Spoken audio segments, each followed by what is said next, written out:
the Truth Podcast, where I'm your host, Neshia Matthews. I hope y'all had a great week, because now we finna get into it.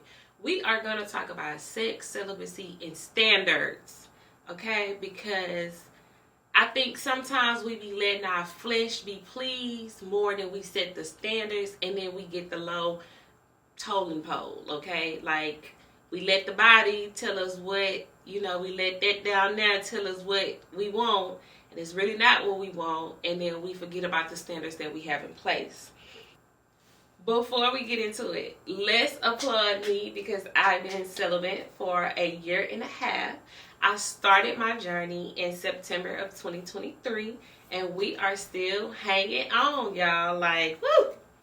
When I tell you the temptation has been real, it's been real, but I've also learned to master my flesh and not get into it, okay? Because when your mind is made up and you give it to God, it's like, God, I'm going to just wait on you versus pleasing my flesh. Because every time I please my flesh, it does not take me anywhere.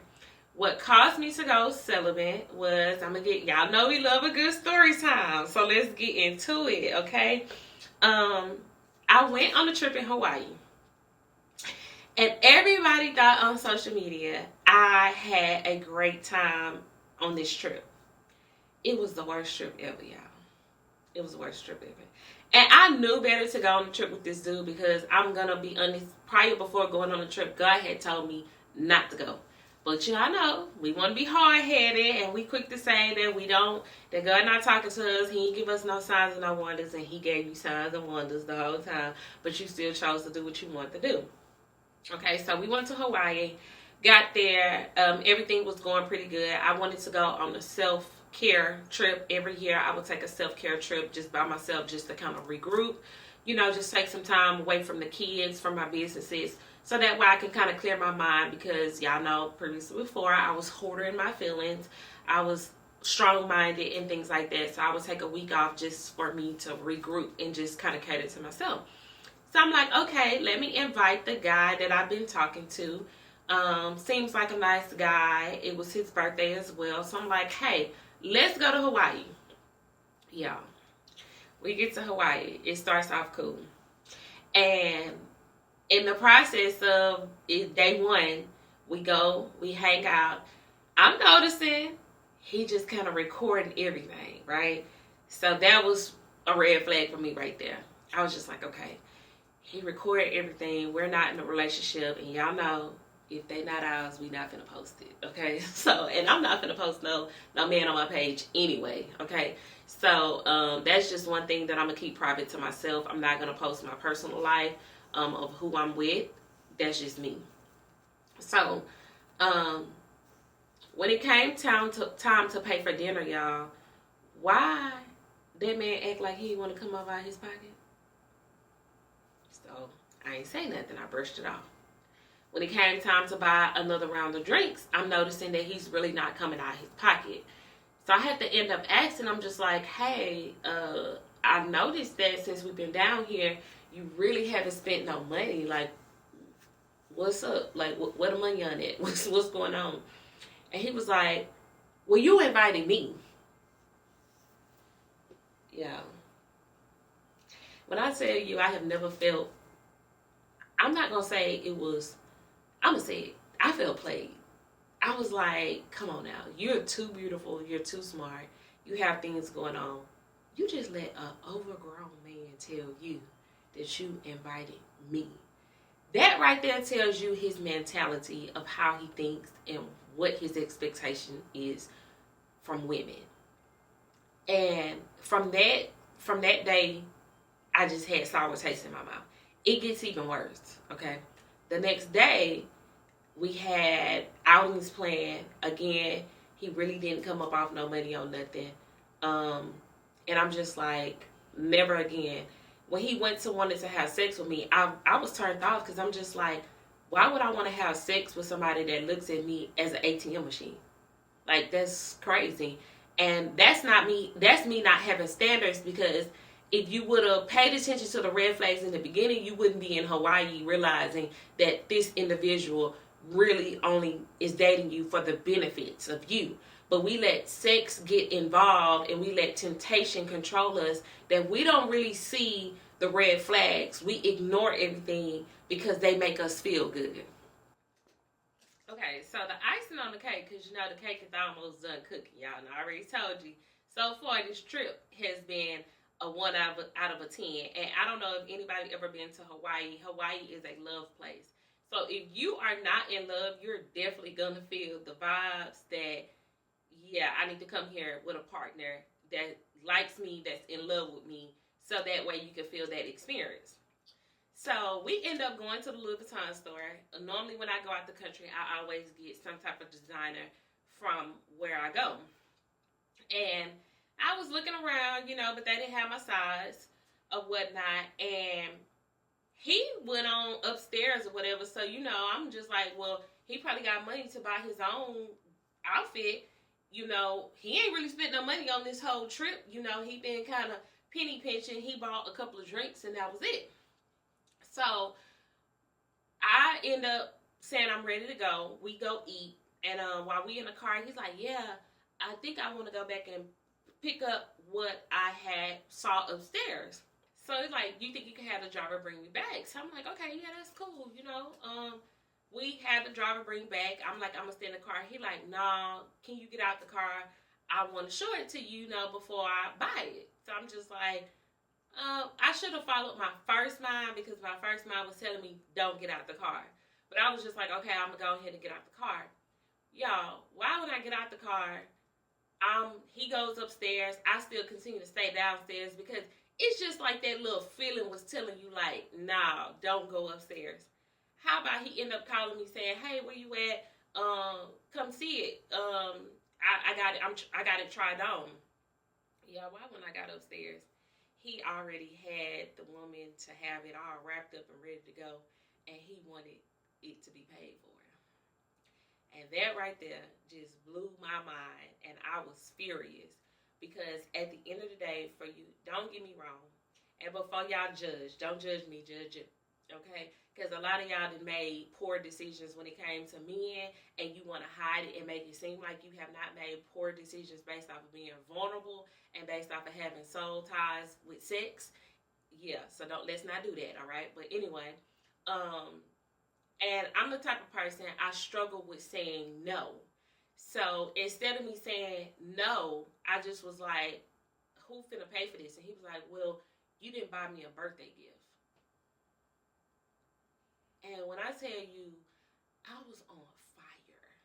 Because I'm like, Neshia, if you act out, you in a whole nother country, it's not going to go well. Who's going to come bun you out of Hawaii jail?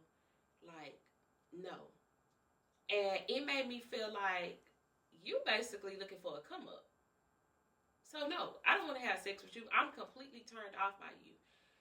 We got back to the hotel. We had some words. I made him sleep on the couch. I really, if I could have, I low-key would have left him in Hawaii. But I'm not the type of person that will do wicked things. But yeah, when I got back home to Houston, I immediately went in my prayer closet and got on my knees and prayed and said, God, at this, I'm leaving it in your hands. I no longer want no more relationships with any men that is based off of us having sex. And I let my temptation, my vulnerability control my emotions, and I end up with somebody that is either going to use me or going to give me something that I couldn't cure. Because needless to say, I'm not ashamed to say I struggled during that time with the sex demon as well. I'm not gonna say I wasn't no saint, I wasn't no streetwalker, and I wasn't no Jezebel, but I had my fair share, and I have treated men like they were boy toys. Okay, so that was just a incident that it backfired on me, because it was one of them things like, you're having sex with this individual, and in his mind, he felt, well, if I have sex with her, I'm gonna get her to pay me like that. Okay, and that's not what I wanted to accept. It was an experience that I never want to experience again. And that really just kind of made me look at myself like, you got your standards set so low and you're willing to accept anything because you're vulnerable. And when we add sex involved into these situations, we don't really be realizing how these people are.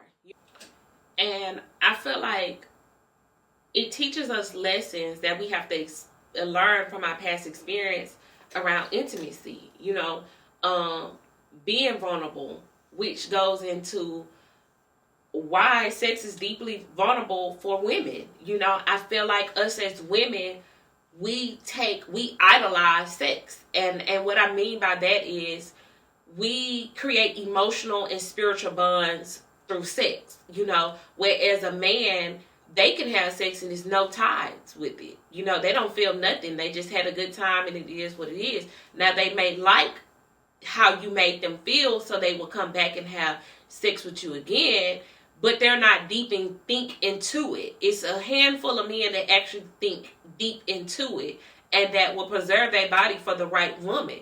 You got other men that's just out here that give their body to whoever for a good time, and they don't idolize it on an emotional or a spiritual level.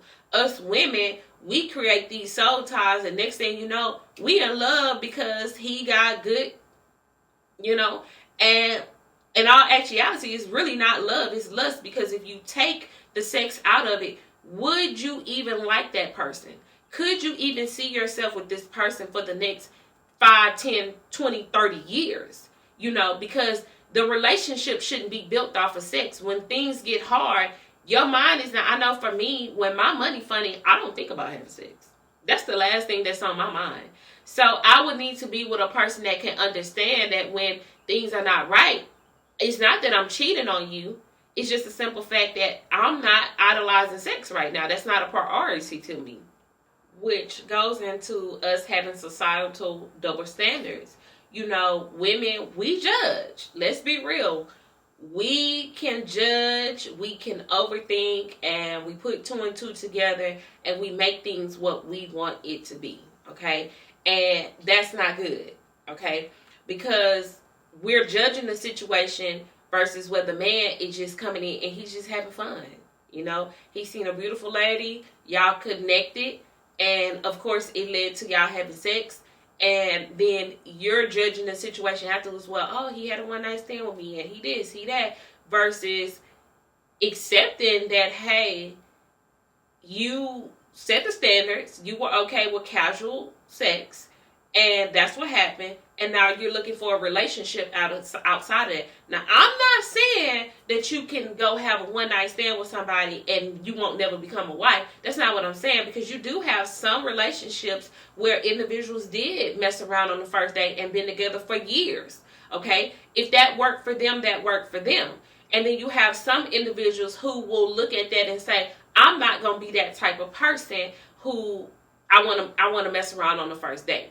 Okay, me, however, the experience that I had, it does now make me I want to get to know the person first. Okay, my prayer to God was, hey, I don't want no more sexual ties with anybody.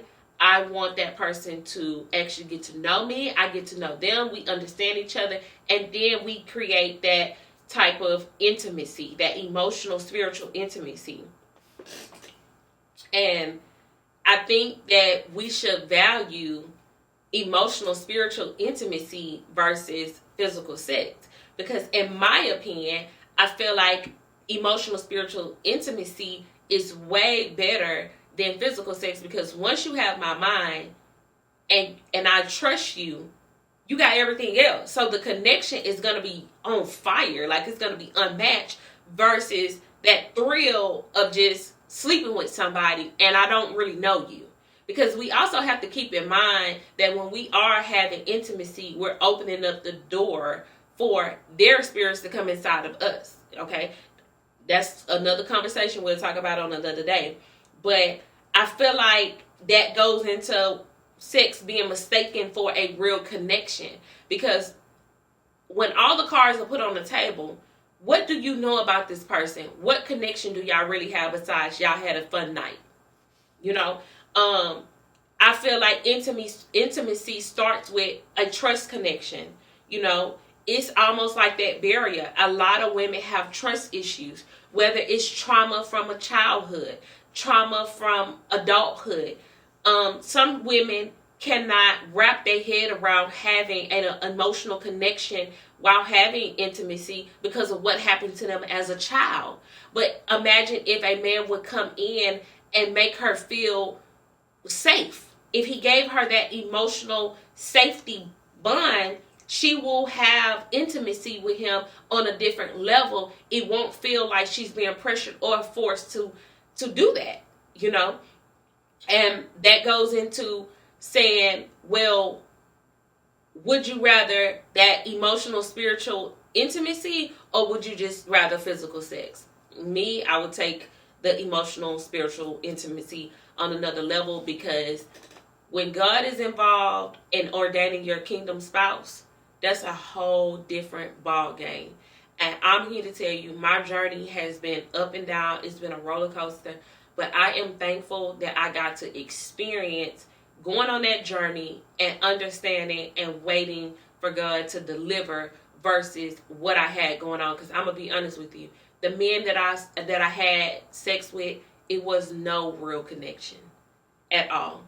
I thought that I knew them, but honestly, all I did was just waste time, and I had lustful behavior. And it did not get me anywhere but with a broken heart. So for me, I chose to take sex out, and I chose to go abstinent and dig deep down inside myself and heal a version of me that I did not want to hinder me of becoming a wife. Now, I'm not saying you have to go abstinent to become married, but what I am saying, if you know that you are struggling with something and sex is a weakness for you, I feel like you should go to war with yourself to control that, because you don't want that to be a issue when you do get married, that you cannot control yourself and you have lustful behavior behind other individuals, if that makes sense. Which goes into us talking about boundaries. We have to protect our peace.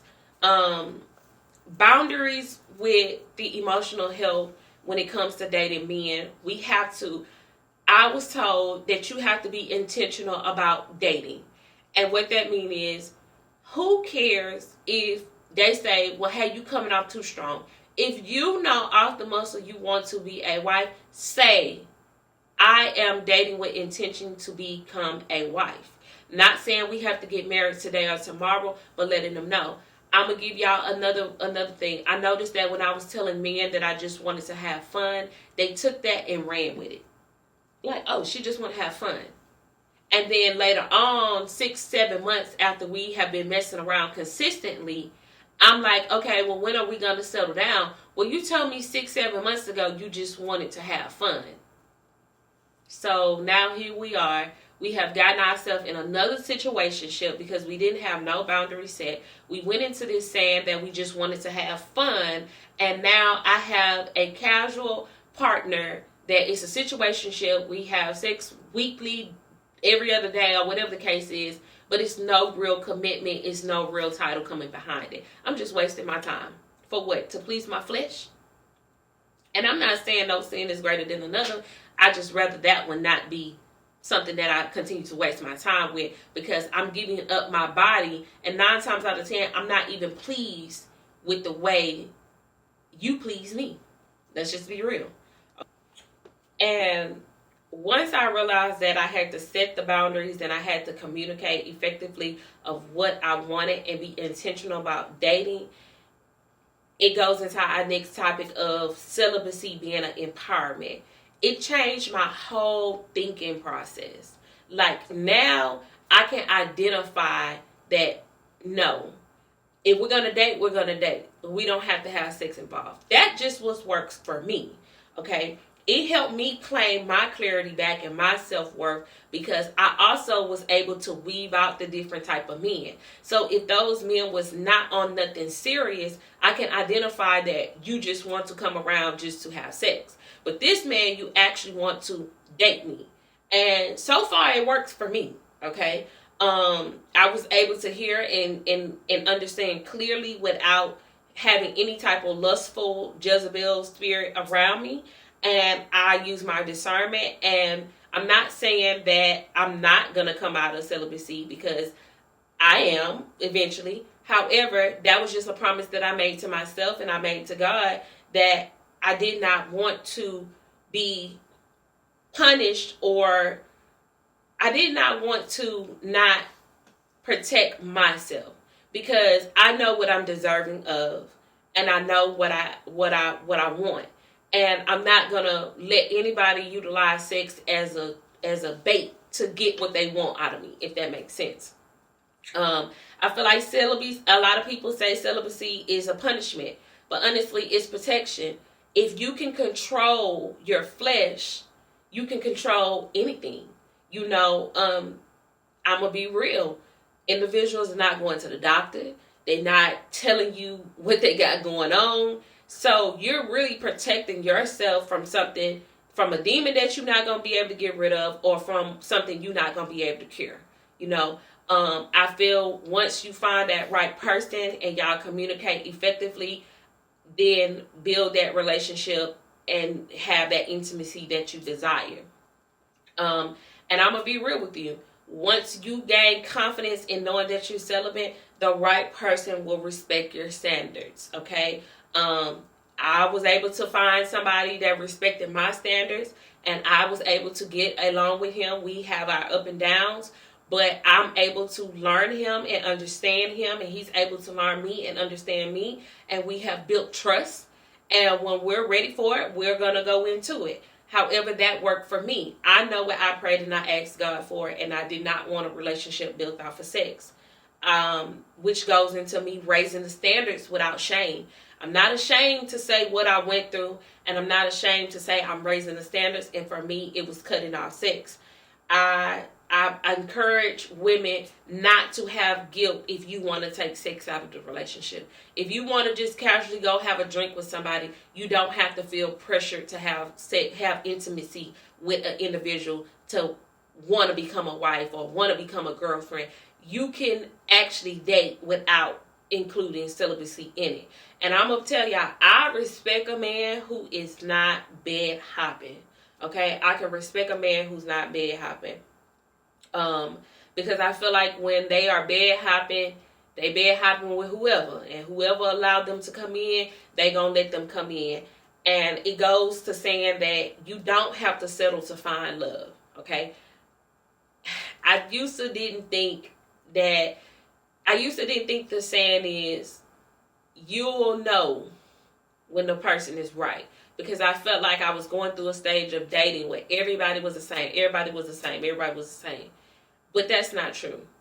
When you actually build that confidence, that self-worth, and set those boundaries, you will know. And it's just like they say, when it's right, you gonna know that that's your person. Okay? Which, now, I done gave y'all story time, and I put y'all in my business a little bit. But it goes into us talking about practical guidance. I feel that communicating the boundaries early in dating will help you find the right person. Okay? Don't be afraid to say, I'm dating with intention, and this is what I expect. Not saying that you're going to get it in return, but it definitely will weave out the ones who's going to waste your time. And we all know that time is a valuable asset that we cannot get back. Okay? And we're not on this planet forever. We're on this planet at a limited time. So I encourage you to communicate effectively with the people that you're dating, and don't be so easily quick to jump into something, especially when you see the red flags. Those red flags are people who dismiss and challenge your standards, okay? Don't let nobody pressure you into doing something that you don't want to do. If you tell an individual that you are celibate and then they turn around and start pressuring you about intimacy, that right there is a red flag. Don't fall for the bait, because I'm telling you, they just want to be that individual to walk around with the S on their chest and say, oh yeah, I broke her intimacy. Or you get what I'm saying? And for my men, my men that's out here being being celibate, I salute you, because I salute men are now setting the standard as well for women not to use them for sex, And men do want to be loved. You have some men out here that do not give their body away like that, and they do desire love. They do desire to be in a relationship, a committed relationship, or a marriage. So for my men, I salute you on dismissing women with that Jezebel spirit, and she coming around and she trying to get you, you know, and you ignoring it. Okay? Because throughout this whole journey, we only want to acknowledge green flags. We want people who honor and align with your values and what you're seeking. Okay, we don't want individuals who's all across the board and they don't match up with nothing that you're valuing. You want to be equally yoked. Okay, and equally yoked is not having sex with somebody and y'all created a bond off of sex. No, what you create was soul ties, and you're pleasing your flesh, but you're not pleasing me in the spirit. Okay, that's why my spirit is so discombobulated when you come around, and I can't sleep and I can't function because I can't stand to be around your spirit, but you pleasing my flesh. Okay, I encourage you to do regular self checks and just basically stand true to your standards. Hey, if it take you going to go get the purity ring, go get the purity ring and set the boundary and say, hey, I'm keeping this purity ring until I decide that I'm ready for intimacy with my person. All right? It's nothing wrong with it. Don't let your friends pressure you and tell you, oh, well, it couldn't have been me and this and that. Hey, you are on your journey. It is for you. It is your assignment of what you're on. And if you are seeking your kingdom spouse, I strongly encourage you to do that set those boundaries and stay true to your standards, all right? Now, y'all know, I done said a lot in this episode. So, I done said a lot, all right? But y'all know we got to have a weekly challenge, all right? So, I challenge you, if you are currently dating, I challenge you for the next week or two to take intimacy out and get to know this person, okay? And see if you can actually be around this individual. Take notes of their behavior. Have real conversations without y'all hopping in the bed. All right? For my individuals who are already on their celibacy journey, I challenge you to actually date with intention. If you are currently going on dates, I challenge you to write down the questions for the future to ask that person and see if they align and if they give you red flags or green. Alrighty, so if you feel like this session can help somebody else, you know what to do. Like, share, and subscribe. Okay, so that way y'all can be ready for next episode of Healing the Individual in the Mirror. We cannot continue to keep operating in hurt and holding grudges. Alright? All right, I will see y'all on the next episode. See y'all soon.